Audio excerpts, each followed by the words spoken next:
Ladies and gentlemen, thank you for standing by and welcome to the webinar on leveraging SOAR and cyber fusion on Thwart Adversaries.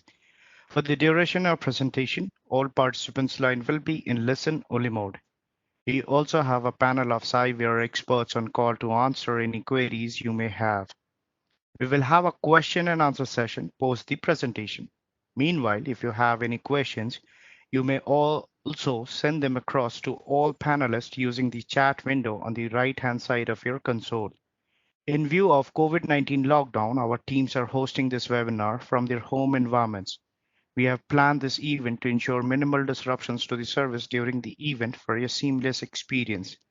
In case we face any unexpected disruption, please be patient. We would take necessary steps to restore the service immediately. Also, would like to request you to please participate in the polling questions before the start. Your opinion is valuable for us. So now, without any further delay, I would like to hand over the proceedings to Avkash Katheria, VP, Head of Research and Innovations from SOAR. Over to you, Mr. Avkash. Thanks, Rudy, and thank you, everyone. Let me see if you can see my screen, Rudy. Can you confirm? Yes, sir. Okay, nice. Welcome, everyone, for this session. Leveraging SOAR and cyber fusion to Thwart Adversaries. Myself, Avkash Katheria, I'm heading the research and innovation team at Cyber. And today we'll be talking more on the concepts that you keep hearing very frequently into the cybersecurity domain, which is SOAR, and also the new concept which I keep hearing many times, the cyber fusion. That what else or how we can take our CSOC, which is Cyber Security Operations Center, towards the fusion journey, or when we are taking the decisions for implementing any SOAR solution, what to look for, what not to look for, and how to strategize the whole cyber fusion journey. So we will be taking few steps, very high level and some in detail, that what are the typical challenges that we face. So you see on the slide, the first thing that we will go through is the challenges of the traditional SOC.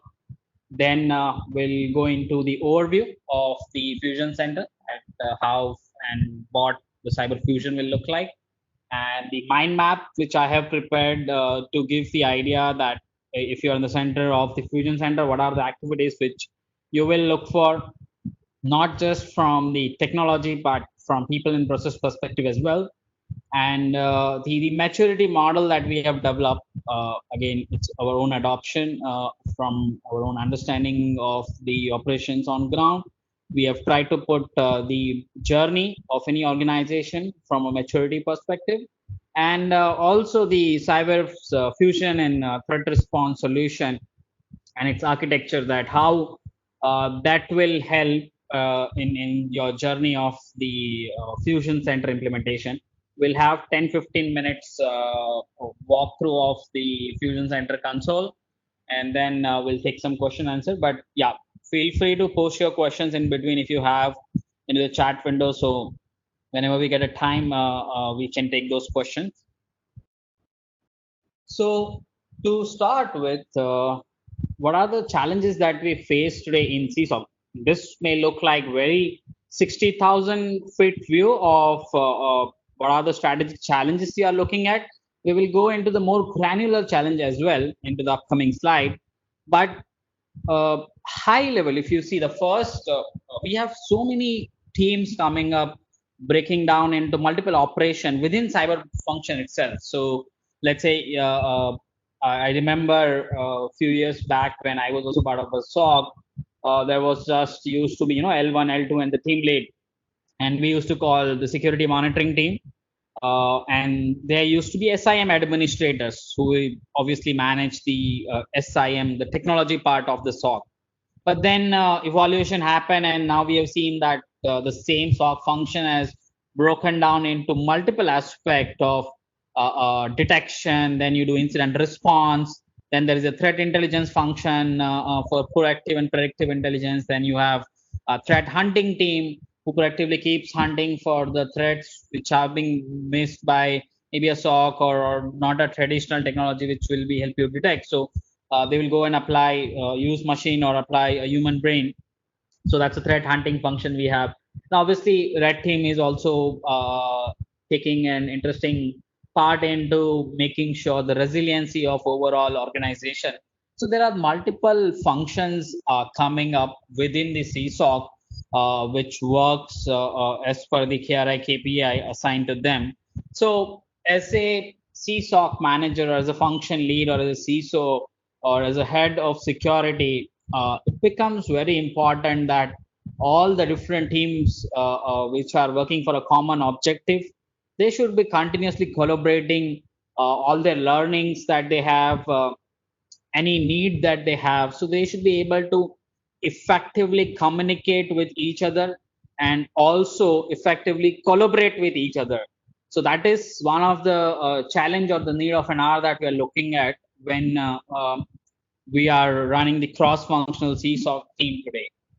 And obviously, the second thing which comes into the mind is the centralized automation. Why I have used the word called centralized?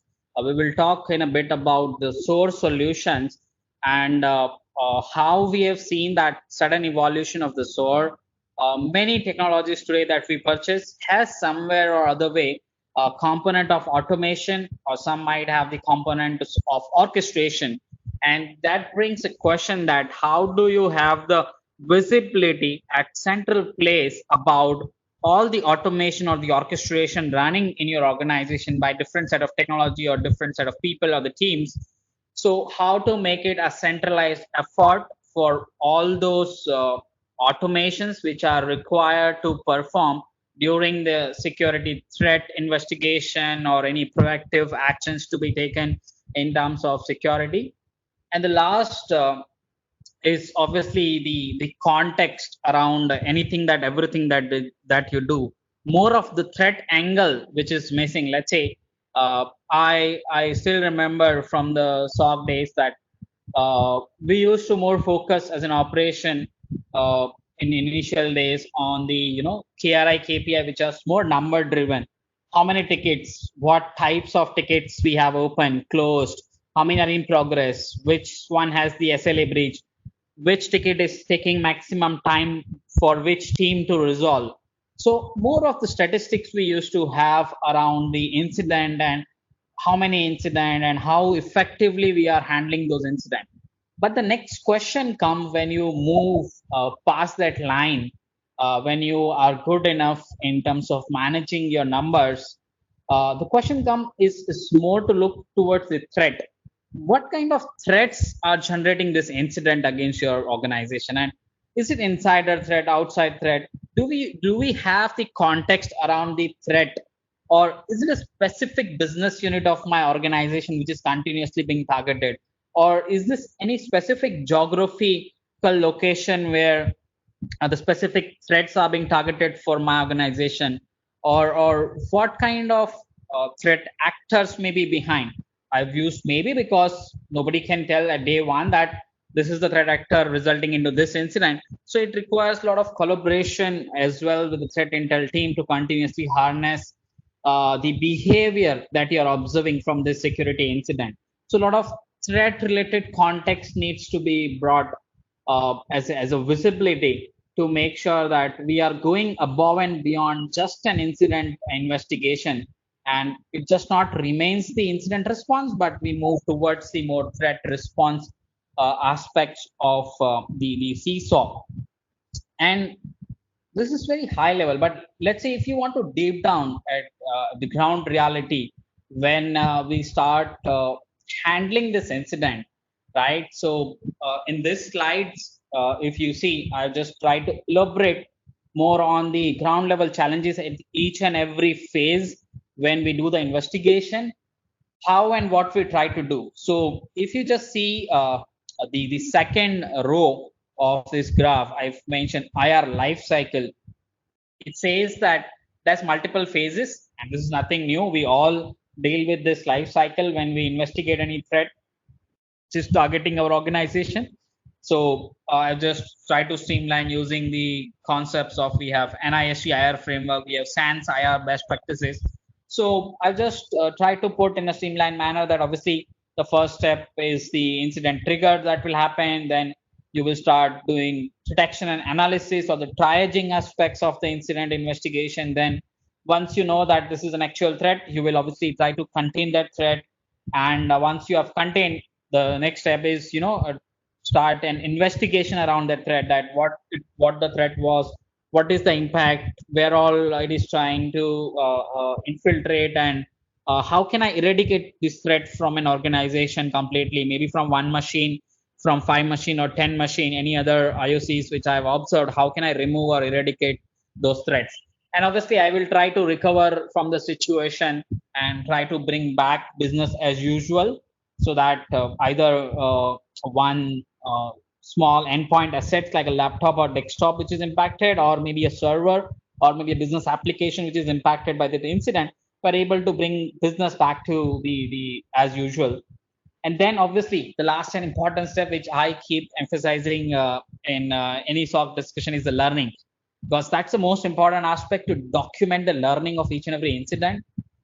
And not just document, but to have the view that last 1 month or last 1 quarter, what kind of learnings we had, and what can be done now from this learning, or is there any strategic action item coming out of this learning. So it is most important aspect of incident response life cycle, which most of the SOC I see lag somewhere in terms of documenting the learning and also acting upon the learning post closure of the incident.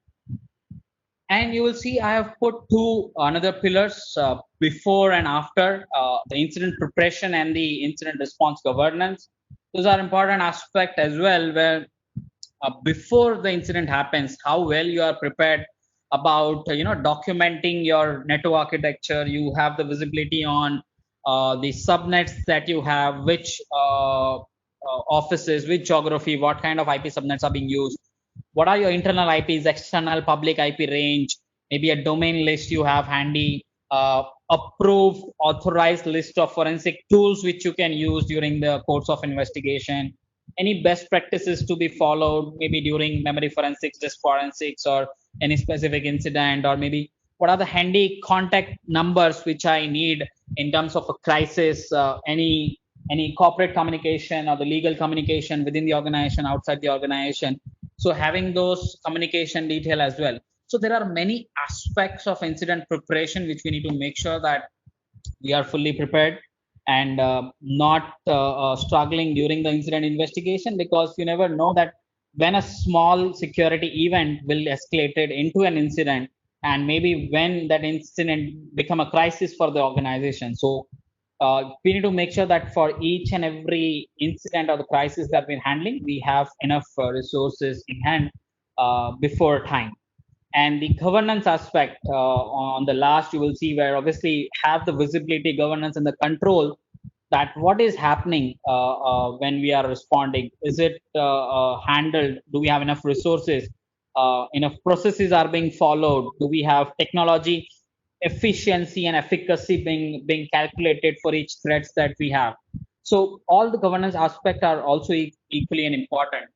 But now, if you focus on the challenges aspect, so if you see in this diagram, the first row and the third row talks about the people which gets involved, the different teams, the different groups within your organization, which will participate in your journey of any incident investigation. And each stage, you will see multiple stakeholders will participate based on the role and the ask of that particular phase.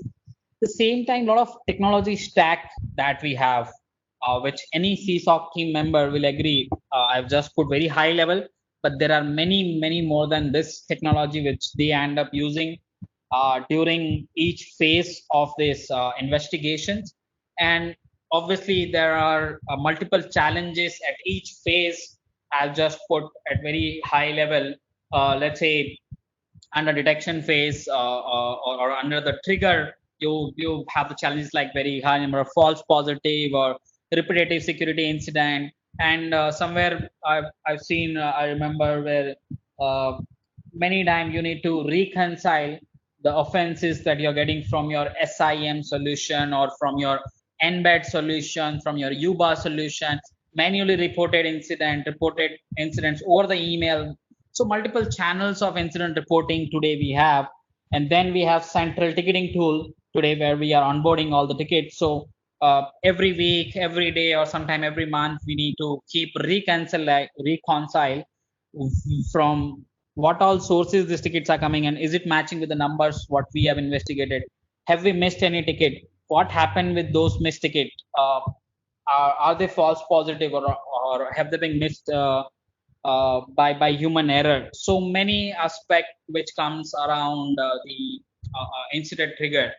And obviously in detection analysis technology, I see we have so many technology. Let's say you have just one incident command and control you're observing from one of your desktop or laptop system. Now just to bring the context of that incident, you have so many entities. You have your local IP. Now you need to know, okay, what is the host name, who is the user, which department it belongs to, what are the security controls deployed on this asset, is antivirus installed, is installed, okay, is definition up to date, is EDR running, is patch management done up to date on this system. So many contextual information I wanted for internal entity involved in that incident. At the same time, external entity involved like URL. I want to know, is this URL malicious? What is the score? Is this related to any malware campaign? Is this URL observed anywhere into the proxy log? Is there any other machine who has visited this URL? Is this URL associated with any malware campaign? Do we have any track of those malware campaign? So many contextual or the triaging information that needs to be collected around those entities by looking up into the multiple technology consoles. And also sometimes it happens that you don't find any data of any internal entities, and that you end up having a rogue asset.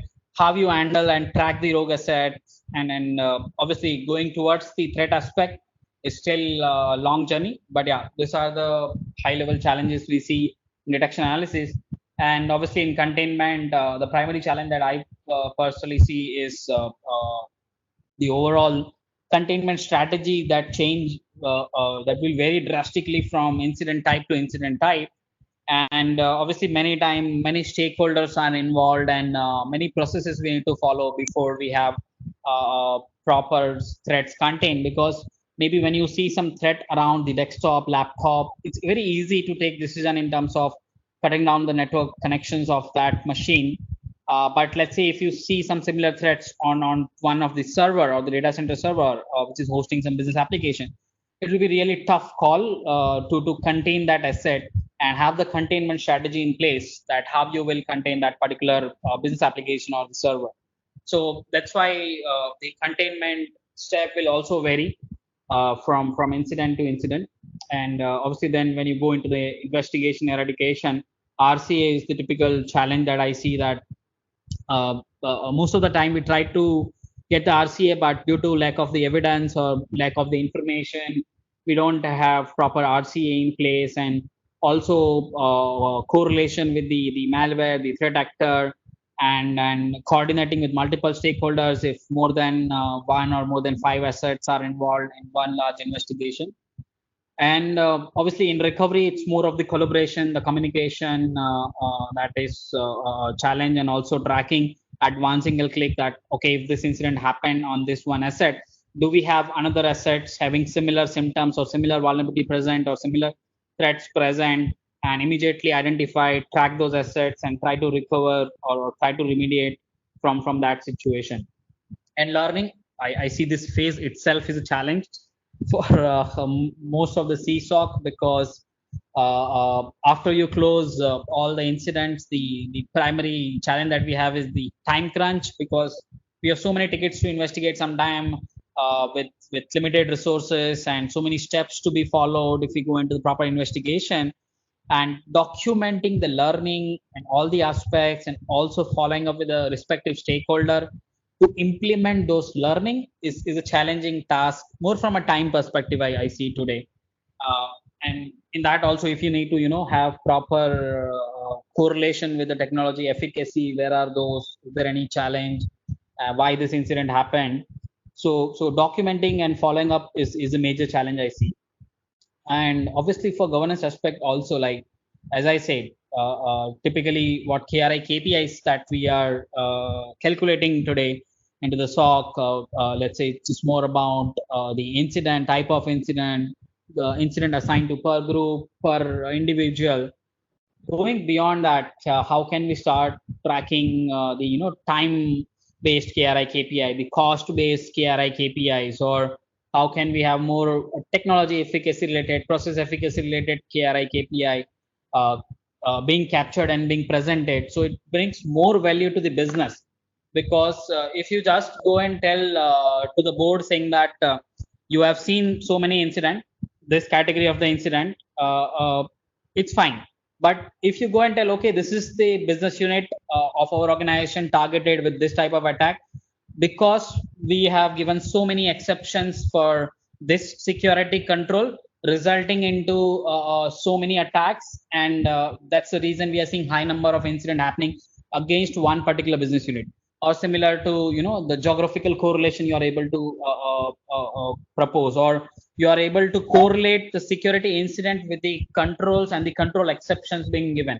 So if you are able to give that picture, that brings the next level aspect of the governance and the visibility.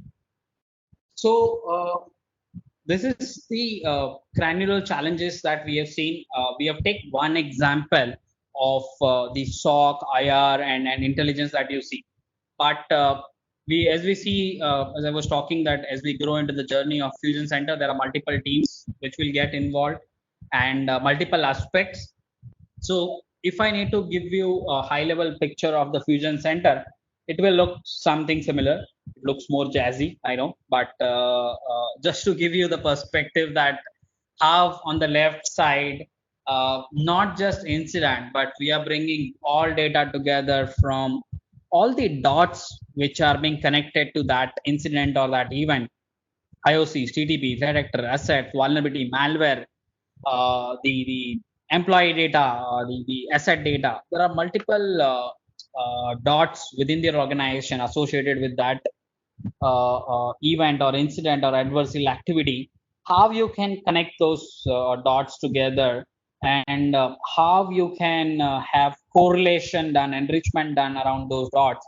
That's where we are seeing people are implementing Fusion Center kind of solution. And when I say Fusion Center, technology plays one aspect, but obviously the people and process will also play an equal aspect when you want to build your Fusion Center. So as you see some characteristics of this Fusion Center, obviously collaboration is important aspect, enhanced communication between the different members of the Fusion Center. The human intelligence also plays that, how you keep your human up to date about the situational awareness. Then the correlation enrichment, threat intel sharing that we spoke, connect the dots is the most important thing that I see. And obviously the automation orchestration, we will speak about this, that why automation orchestration is also equal stakeholder when we talk about the Fusion Center. And that's where the whole SOAR story comes into the picture. And obviously what outcomes we are looking is, we want to have continuous alerting, actionable threat intel, situational awareness, end-to-end visibility, resilience, and the faster threat response. The mind map which I was talking, this is more from the people and the process perspective. If you sit at the center of the Fusion Center, and the three goals which I have in my mind is the visibility, governance, and the collaboration within the Fusion Center. Obviously, most of you will agree, you will have somewhere most of the things in place. We can have further drill down. I had prepared a mind map which has almost like 60 plus, 70 plus branches. So I had multiple sub branches as well, but just to give you high level visibility, I just cut down those sub branches and put it simple. You will see SOC, obviously you have detection, use cases, content management teams, and orchestration is the need where you want to do alert prioritization and the alert triaging automatically. That's where orchestration plays a role for SOC function. Similarly, if you go into the incident response, we have DFIR teams doing a manual investigation. Also, the threat response aspect of it. Why it is important to go beyond incident response. And why the threat response? We will see some example of threat response and what are the aspect you need when you go towards the threat response. And obviously, orchestration is also required for your IR team, because they will say maybe a mundane task they want to automate within their IR life cycle phases. So there are many orchestration requirement of the IR team as well. And then comes the threat intel. I think in the last session we covered the different aspect of the threat intel, the life cycle, why human and machine balance is required into the threat intelligence, and why there is an orchestration need apart from just aggregation analysis there. And similarly, the threat hunting aspect, where we have different types of hunting in terms of analytics driven, intel driven, situational awareness driven, and hunting also we have seen many people now started doing a lot of automation orchestration, where there is repetitive hunt hypothesis where it is not yielding result in a one hunt, and they want to keep it repetitively running on, let's say, 24 hours or 6 hours. They take a use of orchestration there as well.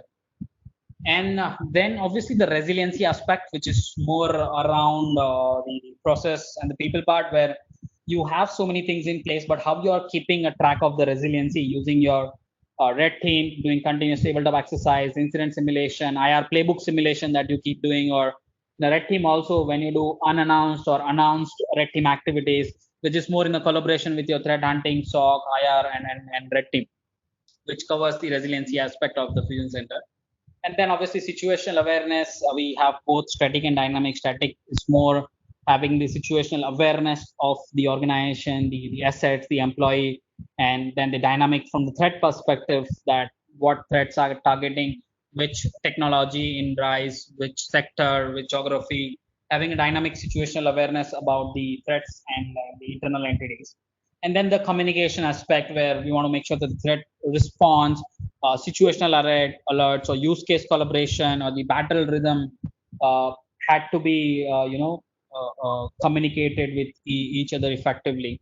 And then obviously the important aspect is the IT security, where we need to make sure that we are equally collaborating all those technology stack deployment, because this plays a front warrior role in thwarting any security alerts or the threat that we have, more from a prevention perspective.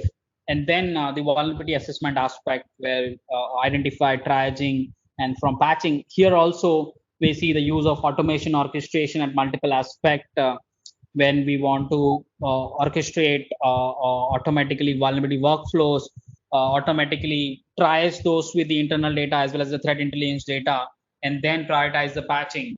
So in IT security and VAPT also, I see there are many use cases of orchestration. And that's why I was saying that when you speak about SOAR, also orchestration, maybe you will look from one aspect, but yes, it is not just a need of the SOC or IR team, but orchestration is something which you need in each and every aspects of Fusion Center. And that's where we say security orchestration automated response. People may be looking today at more from an IR perspective. May they want to reduce their MTTR today, mean time to respond. But I see the more use cases of the orchestration, and not just limiting it to the incident response or the SOC aspect, because as the maturity will grow, people into the different organization, this different functions will start asking for automation and orchestration. And that way, your orchestration has to be a single layer, which is not just for your IR team or a SOC team, but it is across common for different functions, and then they are able to collaborate with each other and have a central orchestration with the Fusion Center. So if you see from a journey perspective, if you start your Fusion Center journey, and if you start implementing the Fusion Center as well as the maturity from a threat intelligence, both go hand in hand, you will see first step will be obviously you want to automate your alert ingestion enrichment, which I was talking, that phase one of the life cycle. We will see one architecture diagram where it will give you the view that how the life cycle. Now we will start correlating. If you still remember my first slide where I was showing the IR life cycle and also different aspects of the fusion center, now we are trying to merge from an maturity perspective. So the first phase we are saying that, okay, let's start automating all the alerts that we are ingesting into the system or that we are observing manually as well automatically. Can we start centralizing at one place, automated onboarding, no human invention, and also automated enrichment and triaging, where we start enriching that information, and it is those information is handy to the any investigator or L1 and L2 when they start responding to those particular threats.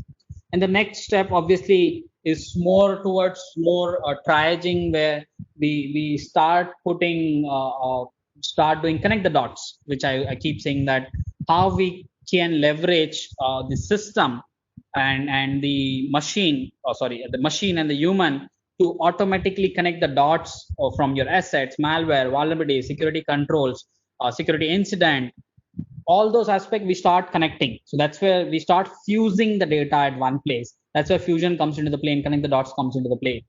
And the third stage is where we start looking towards the threat response aspect, which I was saying that how we can move away or move above and beyond the incident response, which is start going beyond the threats. This incident happened. What malware family behind this incident? What probable threat actor behind that incident? What kind of TTPs we have observed in this incident? What kind of assets vulnerabilities we have observed? What kind of technology efficacy or the process efficacy we have observed in this incident? So multiple aspects we start looking into this stage of the maturity of the fusion center. And here I have used one attack mapping that's more from the TTP and the threat actor and the software and the malware correlation perspective. That's one of the framework that we have.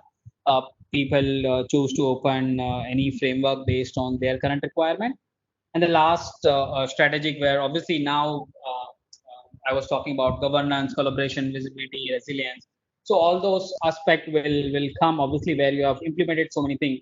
You need to keep testing the resiliency by using the human aspect of it, or also collaboration perspective. You need a central battle rhythm. You know, make sure that all the daily stand up, weekly stand up, maybe a monthly CISO briefing, board briefing, all are being captured at central place. The learning are being captured, and also strategic action item from those learning is being acted upon, put across to the risk management team, the policy governance team for any change required, which is more strategic and resulting into repetitive security incident. And also having the governance in terms of the complex KRI KPI, which I was talking, that the cost tracking, the time tracking, and having the analytics around the assets, the control and the control exceptions and the threat. So this is of the journey for any organization will look like, and obviously it will you can feel free to choose a few steps in and out. It doesn't mean somebody says it's a framework you need to follow the same fashion. Obviously, looking at the environmental challenges, we can always tweak any framework for our own adoption. So that can be done to move CSOC towards the whole fusion center aspect. Now move towards the specific cyber fusion and threat response. One of the product that we have, which takes care of many aspects of the fusion center, which we will see in subsequent slide as well as into the demo. So the high level silent features, I was saying that the cyber fusion analysis, unified SOAR. If you see, I have put SOAR as one component here. That is more from an orchestration perspective. As I was saying that in this journey, there are two components. The fusion center is obviously one aspect of it. Orchestration automation is the different aspect of it. So let's not say that fusion center is all about SOAR. No, I would say SOAR is one of the components that you will need in your fusion center journey, because fusion center is more than SOAR. Maybe when you talk about orchestration, primary use case of orchestration we have seen is the MTTR reduction, and that's where we do a lot of technology integration to reduce that time where we are manually going to those technology and doing some containment or response, so that time gets reduced. Obviously orchestration also helps to orchestrate with the human aspect to guide them for any investigation they are doing, so that what needs to be done, how needs to be done, when needs to be done, machine is guiding the human. So to orchestration, machine to machine, machine to human, that covers the SOAR part of the story in terms of orchestration. But as we say, there is a threat response aspect, the fusion, connect the dot aspect, going towards the threat and beyond the threats or visibility, the governance. So multiple aspect which takes care of the fusion center. So that builds the whole story, stitching the fusion center as well as the orchestration layer. So these are the capabilities of the Sifter solution. We call it Sifter, cyber fusion and threat response. You will have proper incident analysis and visualization capabilities. Obviously, the triage management, case management workflow, automatically, manually, both are doable. Using orchestration, without orchestration, also it's doable. You can do your action management tracking, because within one incident also you have granular actions to be followed up with multiple team, desktop management team, network management team, firewall management team. So multiple actions within one incident can be tracked with individual teams. And then also integrated threat response. So there are many aspects. We have a module called threat actor management, malware management. We have attack navigator. So there are multiple threat response related modules that we have integrated at one place, revolving around the incident response module. And obviously the orchestration and automation layer that we have in the Sifter. And then obviously the fusion, the connect the dots capability, which I was telling. We have this fusion capability in all the modules, not just incident management, but if you go to the asset, vulnerability, malware, threat actor, from any place, you will be connect the dots to any other entity. And that's where the whole connect the dots concept we also have.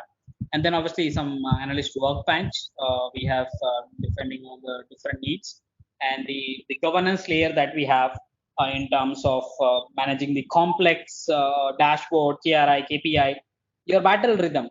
You want to manage your daily meeting, weekly meeting, monthly CISO briefing. So there is a module specifically in the platform to manage your battle rhythm of the SOC. Then shift roster management and cost tracking, time tracking. So there are multiple aspects of the governance which Fusion Center covers, which we have here. Uh, just last slide before I just walk you through the solution is the architecture, which I was saying that if you have seen all the slides till now, uh, just quickly summarizing it, the left side, what you see is multiple ways you will report an incident, automated fashion, manual fashion, and it will come into your Fusion Center. Again, it can be done via orchestration layer, without orchestration layer, manually, automatically. Then once the incident is detected, classified, we move towards the triaging and the enrichment. So the top part is more the enrichment, where I was taking one example of CNC alert. Well, let's say you want to do the external enrichment of the entities involved in that incident, and also the internal enrichment from different internal sources that you have. So you will enrich everything from both the context perspective, then you have proper context, enriched data, analyzed data. That's when you start taking action. This is on the right side, and obviously this action will be more human driven as well as machine driven. Machine driven can be done by orchestration layer, machine to machine orchestration. Human driven, again, machine can play a role where machine can collaborate with the human and assign automated tasks which needs to be completed for that particular threat. So it will keep assigning them, and those actions can be done manually as well, interact at one single place. And obviously the governance, the bottom layer that you see is the whole governance aspect, where we'll see about dashboard report, the briefings that you want to manage, the risk cost metrics, the communication, and the crisis part of it. So there are different modules, as I was saying, within the platform, taking care of the fusion, connect the dots aspect, taking care of the orchestration aspect, and also taking care of the threat response aspect. So all those module we have here. This is one of the sample use case. Let's say once you implement a fusion center, and very small use case, I just taken, let's say, and here if you see there is no incident reported. As I keep saying that there are multiple use case which will revolve around the other aspects of the fusion center and not just incident. So here you see the threat intel came from some source, and then automatically from the fusion center perspective, let's say some automation was required. We have enriched that information from external internal aspect. We also went ahead and done some retrospective hunt first. If there any offense related to this already exists in my SIEM, or let me run a retrospective query on my data lake which I have for the past 15 days or 30 days to see if any event or incident match this indicator.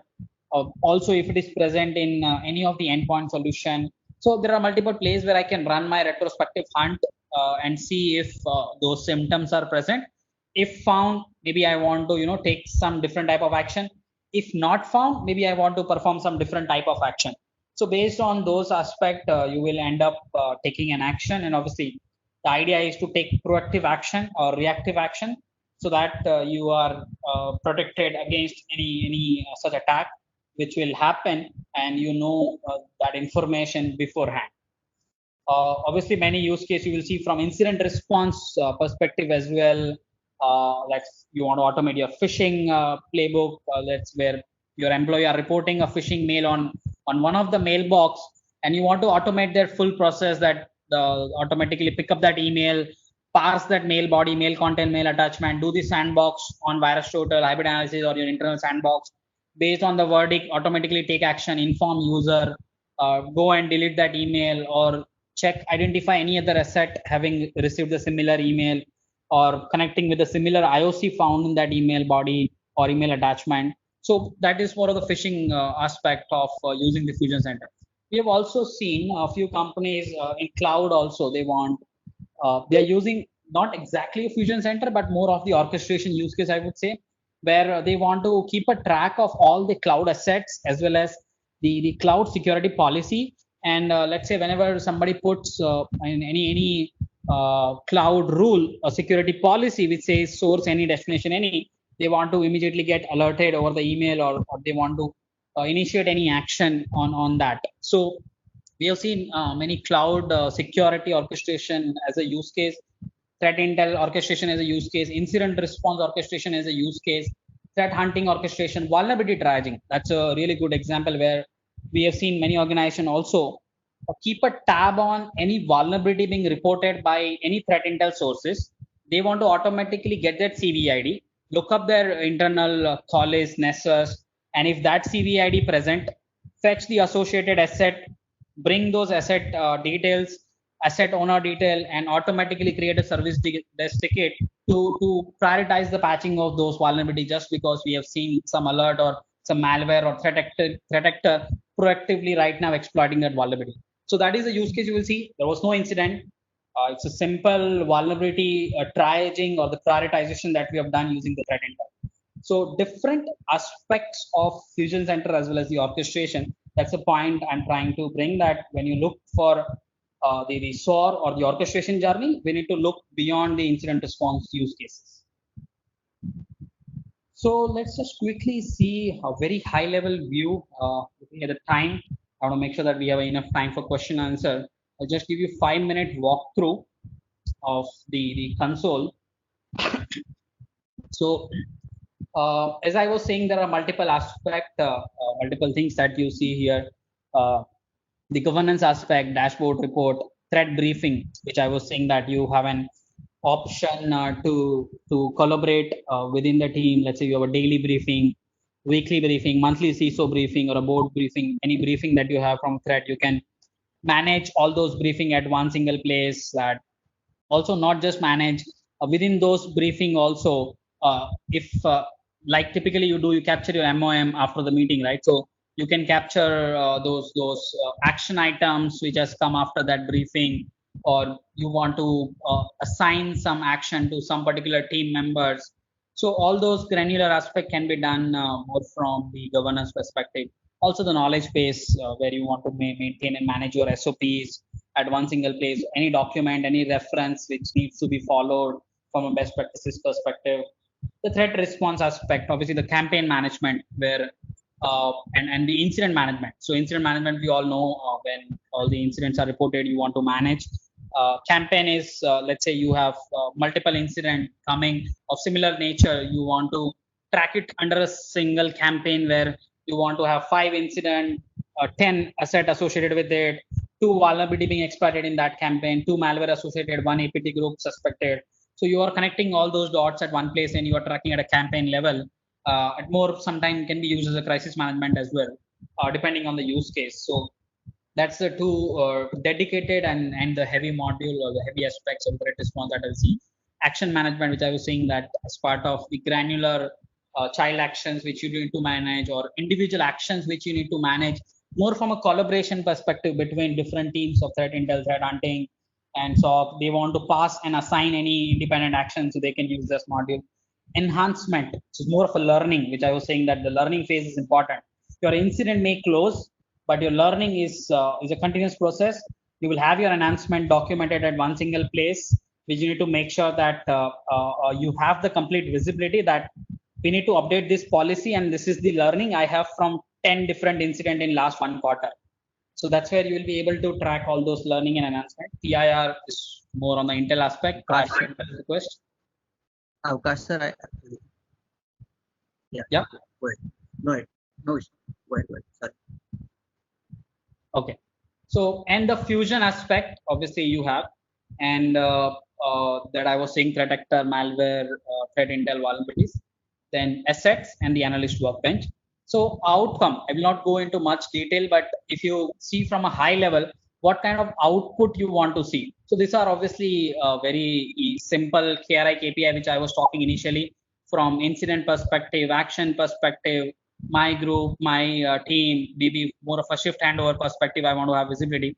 But let's talk some complex KRI KPI, which I was also talking that why it is a need and how. So let's say cost of tracking perspective, I want to have visibility. And this can be done. There are multiple aspects how we calculate this.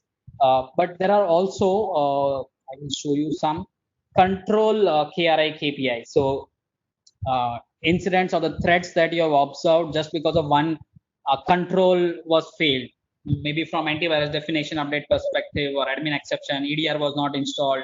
So many security control exceptions that we are seeing resulting into incident. More from a business unit perspective, you want to highlight which business unit of your organization, or you're a large company and multiple subsidiaries, how those threat is targeting different subsidiaries or different business units. So more from a BU perspective, you have thought, and then maybe three-dimensional KRI KPI analysis you want to see incident type and business unit. Let's say I want to see that there are 27 incident of type hacking, and the department which was targeted was specific system department, or let's say sales department was targeted with 10 incident of exploit category. So maybe three-dimensional KRI KPI analysis that we want to do. So all those complex KRI KPI can be calculated, and this is just a sample, and this is completely customizable. You can create your own custom dashboard from available widgets, but this is the outcome which I was talking from, more from a governance and visibility perspective. And obviously, it's not typical like your ticketing tool what you are using, but mostly from a visibility perspective. I was saying keep talking about one concept of connect the dots. Why that connect the dots is important. Let's say if one incident I was investigating, and this is the whole NIST life cycle I'm following right now. You can follow your OODA loop or whatever you want. But let's say from a criticality perspective, I want to see the connected dots, that this incident is connected to one vulnerability, probable 3 threat actor, one malware, 2 devices, one software, one user, threat briefing. And let's say if this device, I want to change some status, okay, this is remediated now, or this is under infection right now. So the flipped view from an asset perspective also you will get. But just to give you the connect the dots, why it is important, it will give you this picture that how this incident is connected to multiple dots in terms of assets, vulnerability, malware, protector.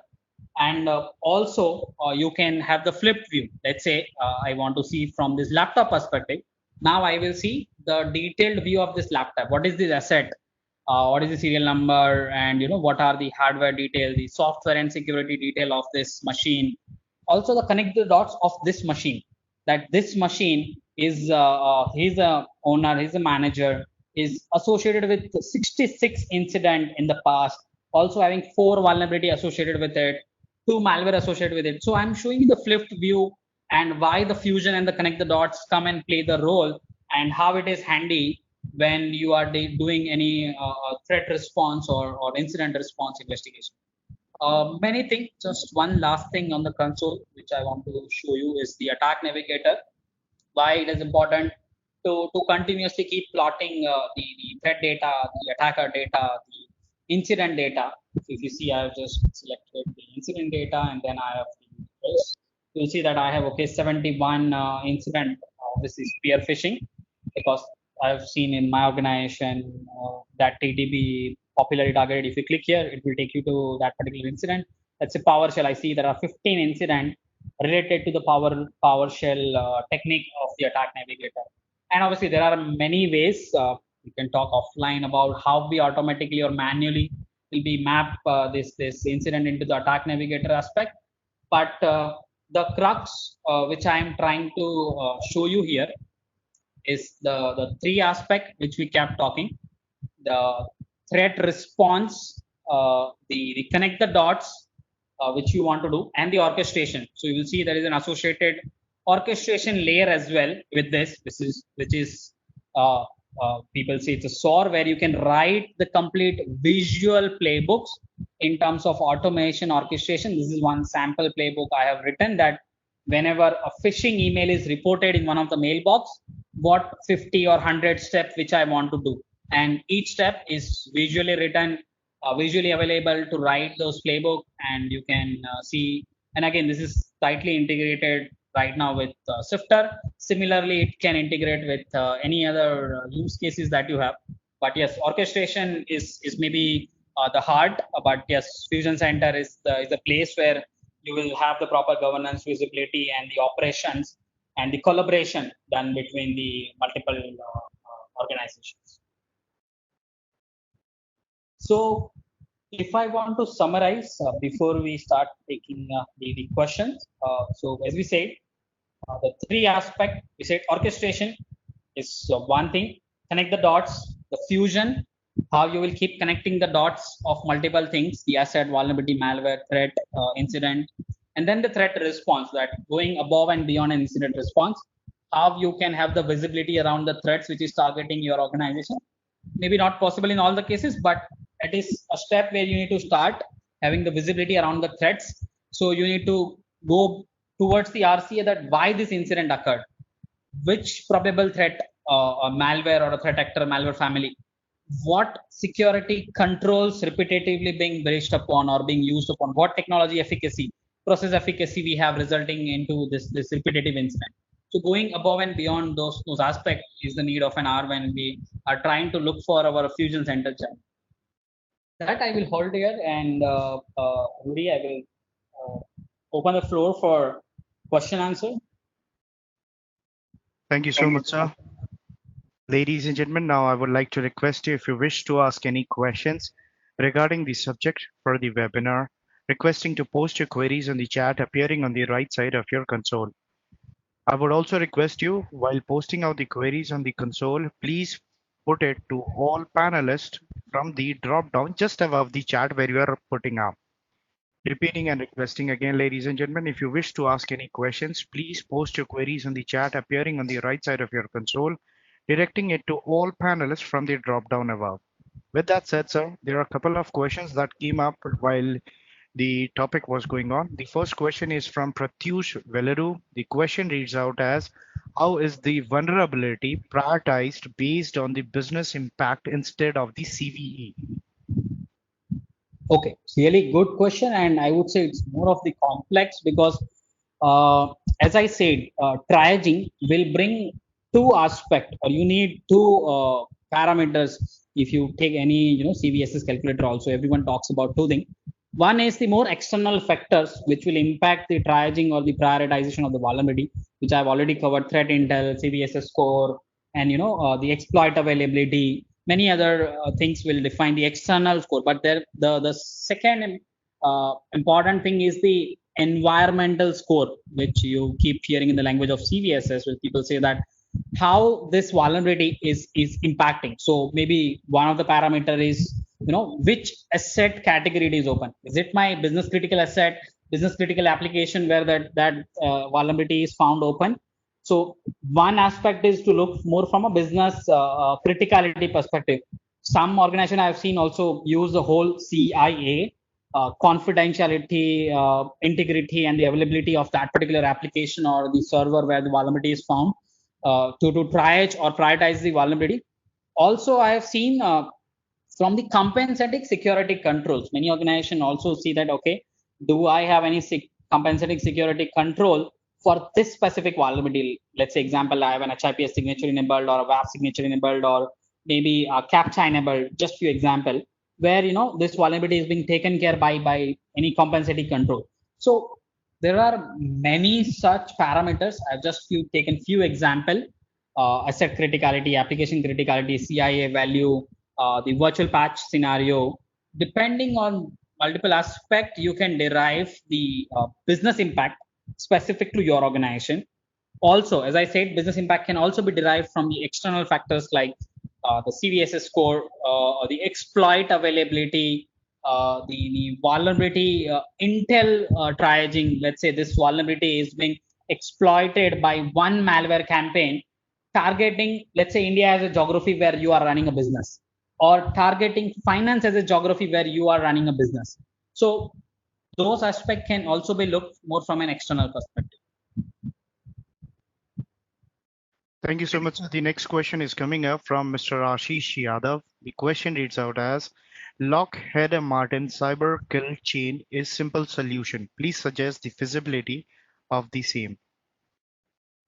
Absolutely. And I still remember my old SOC days when we started. And the first challenge that we used to have is how we map the SOC use cases to some framework. And most popular that time was obviously the Lockheed Martin, the cyber kill chain concept, which talks about the phases in which the attacker will the target any organization, or the phases that attacker will definitely go through.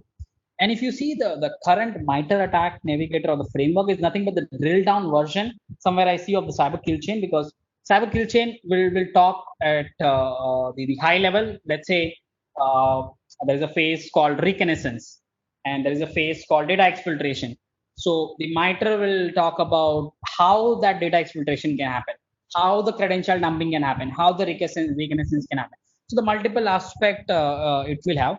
But yes, people can choose that where they want to start, what level, which framework they want to adopt.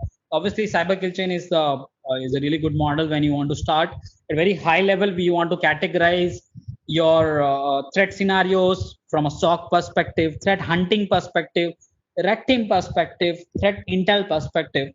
Any perspective, obviously you can take a kill chain, because it will give you two aspects: that whatever threats you are planning to have a visibility or countermeasure, you have enough coverage on each life cycle, or especially in the early life cycle of the kill chain, where you want to stop any attacker as early as possible. So yes, it is useful. And as I said, implementation will vary uh, uh, place to place, and within the one organization also different team will vary. SOC team from a detection perspective, architecture team more from a prevention perspective, hunting team from a hunt hypothesis building perspective, red team from an red team use case perspective, use the kill chain or the attack navigator or the attack framework. Thank you so much. The next question is coming up from Mr. Suresh Pillai. And the question reads out as: How banking and financial services is taken care of based on industry? Sorry, I may not be clear of the question, but I'll just try to answer at high level. Let's say, if I read the question correctly, you're saying that how this particular sector you want to consider. So there are multiple aspects. Obviously, one specific thing, the role I see is the threat intelligence will play a role. As a BFSI, you want to know what threats the BFSI is getting targeted, or what IOCs, or what malwares, or what threat actors are targeting specific sector. You need to first aware about the landscape, and that's comes, you may need, last time I was saying that you need to have the landscape covered, which is a global threat landscape. Then you have industry specific landscape where you need to see BFSI, and that's where the threat intel or the strategic intel will play a role. And then obviously you start making a use of those sector specific intel in place when you respond to the incident, or when you are trying to put proactive security control to prevent any such threat which is targeting a specific sector. Thank you so much. The next question is coming up from Mr. Arif Beg. The question reads out as, that's an excellent presentation. How can we treat a zero-day exploit? How can we? How can we treat a Okay, zero-day exploit?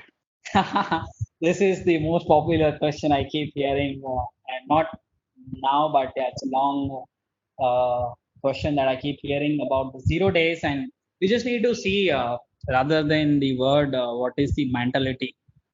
I remember 1 or 2 year being a red teamer, and if you see from an attacker perspective, what attacker do today is, let's say I've crafted one malware. So now that's a 0 day malware. You call it a 0 day malware. And if I'm targeting organization one, obviously it was successful. That organization has not seen it. Now, if as an attacker, if I want to target another organization, it's very rare chance that I will use the same malware.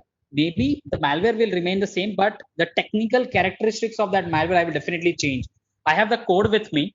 I will go add some one more function or obfuscate some of the code. I will recompile.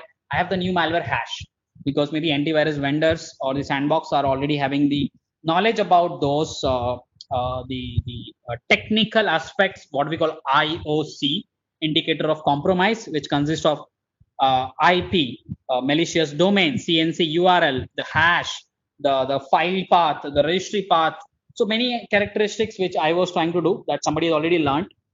So I will obviously try to move away from my IOC, and I will recraft the malware, and I will use it against the another organization. That's a 0 day for you. But let's say another first example itself, when you got a malware sample, if you are able to reverse engineer that malware, you're able to do the sandbox static dynamic analysis, and you're able to put out the characteristics of that malware. You know how to decipher that malware and map it to the TTPs, the tool technique, the procedure that some adversary was trying to use. And then if you have put the countermeasures for those TTPs, the techniques, the tools, and the procedures which attacker was trying to do, and if you share it as an intel, and then other organizations also implement those TTP. Now, even if somebody uses a 0 day malware against the second organization, it may not be 100% successful, because I have learned the TTPs of an attacker, and I have implemented the controls for that TTP rather than just an IOC. So people keep saying that IOC and IOA. So yes, either you call it IOA or TTP, but yeah, you need to understand more behavioral behind that threat and have a countermeasure for that behavior, that procedure, that technique, so that you gain some more breathing period. That doesn't mean attacker is going to stop there. He will change, find a new technique, will come back again. But yes, you need to keep learning the new technique, the new behavior, the new procedure, the new tools, and you need to keep leveraging the technologies. There are many technologies which comes, it says, from a 0 day perspective. Okay, let me identify all the choke points from where the malware can come. Okay, the email is one aspect, web drive by download is another aspect, USB is the third aspect.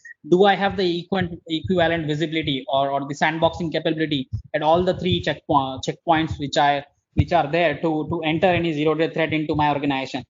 Am I investigating each and every threat which is entering into my organization from all these three checkpoints? So that's a whole different strategy. People say zero trust strategy, or handling the 0 day perspective. Multiple aspect will come when you talk about those things. But yeah, this is the high level view I would put for 0 day. Thank you so much, sir. Looking at the time constraint, we will take the last question in the queue. The question is coming up from Mr. Chandra Shekhar Ratinaman. The question reads out as, does cyber can help protect, prevent from content disarm and reconstruction, that is CDR, attack? Since we try to evaluate with some of the EDR solution in the market and surprise, some of the famous EDR failed to protect. Absolutely. So I completely agree with this problem statement that have been put together, and we just need to see, being a defender, cyber defender, we need to see that there is no silver bullet in the market. Okay, many time I see that people say, okay, I've put this sandbox or this EDR or this UBA solution, embed solution, it will solve all my problems. No, it is not going to help. Practically, I've been on the other side of the table for since long, and I've seen that uh, no one technology can solve all your pain, all problems. It has to be a collaborative. That's why I say it's a collaboration between the people, process, technology, all three, which will give you full fruit result. And that's where you feel look more strategically. If you just keep putting all the preventive solutions in nature in your organization, not going to help you, because attackers are also smart. They know how to bypass those preventive technology day by day. That's why we started putting the detection based technology, more like SIM, UBA, and bed, where we want to make sure that even if attacker are able to bypass those preventive controls, how quickly we can detect. Now the next challenge that we're facing is how quickly we can respond, because I have so many detection technology, SIM, UBA, and bed, manually reported emails, and there are many such detection where alerts are getting detected. How fast I can respond? That's where the whole SOAR story, or the automated incident response orchestration, comes into the play, where how fast, effectively, in reducing an MTTR, I can respond. But if you see this, still, I say that why I was still talking more of a concept as a fusion center. You need to see that if you have good detection technology, prevention technology, or response technology, orchestration layer in place, you need to have visibility, the fusion, connecting the dots capability, and the governance aspect overall your cyber operation, to make sure that if one technology is missing something, you have an eye on it, or how effective your one technology is. Because today it might happen that you have purchased five technology, but the deployment or the efficacy of those technology being deployed is not 100%. That is 100% challenge I see in most of the place, that people has purchased the sandbox solution or has purchased the EDR solution, but it's not plug and play solution. You have to configure those solution based on the learning which is specific to your environment. You might need to write custom EDR signature based on the learnings your threat hunting team or a red team have. You might need to tweak your sandbox configuration many times based on the environmental false positive that you see. You need to tweak your UBA machine learning rules, embed machine learning rules, or SIN correlation rules. So every technology you need to fine tune based on the behavior and the environmental aspect and the threat that you want to contain right now. That's why I say, if you look at the TTP database today, it's more than 300 plus, 400 plus, and it keep growing, because attackers keep inventing the new TTPs day by day. You cannot 100% block all the TTPs, all the technique, tool, procedure in one go or one day or 1 year.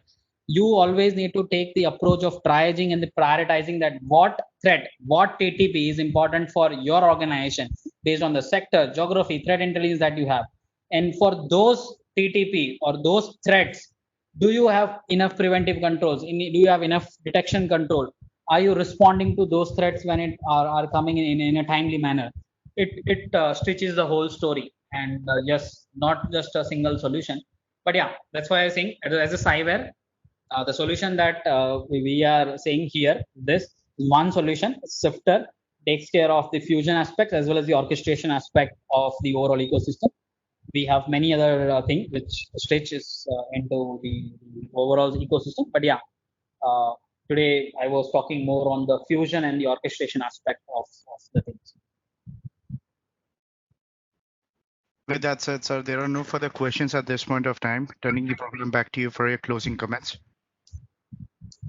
Thank you so much, Ravi and Jitendra, Ajay, and thank you all the participants for tuning in. And I think we are already running ahead of time, running out of time. But really great questions, and I'm sure there'll be many other questions which got unanswered. But feel free to reach out Ajay or myself on the contact details which are put on the screen. If you have any further question, not specific to the topic that we have talked today, but any topic, any question that you have more from the strategy or the technology perspective, please feel free to reach out to us, and we will be able to help you. From the today's crux, what we have discussed, if we start, we have talked about the fusion challenges when the organization are facing when they are try to move from CSOC, which is SOC, cyber SOC, to the fusion capabilities. There are all the multiple aspects from people versus technology, from an orchestration perspective, from a communication collaboration perspective, from a visibility perspective, from governance perspective, from the more complex KRI calculation perspective, or the threat connect the dots or the fusion perspective. We have covered that all those aspects, how it can come together and help you handle the threats in a better manner and give you more visibility that what threats you have and how you want to strategize your the new technology deployments in your organization, or how you need to plan your resources within your organization, how you need to plan the security controls, the control exceptions being given in your organization. So there are multiple aspects which it will try to help you go from one maturity to the another maturity. Thank you so much, sir. With that said, we came to the end of the webinar. Thanking you for the presentation, thanking participants for joining the webinar. Wish you all have a great day ahead and requesting to please stay safe. Thank you so much.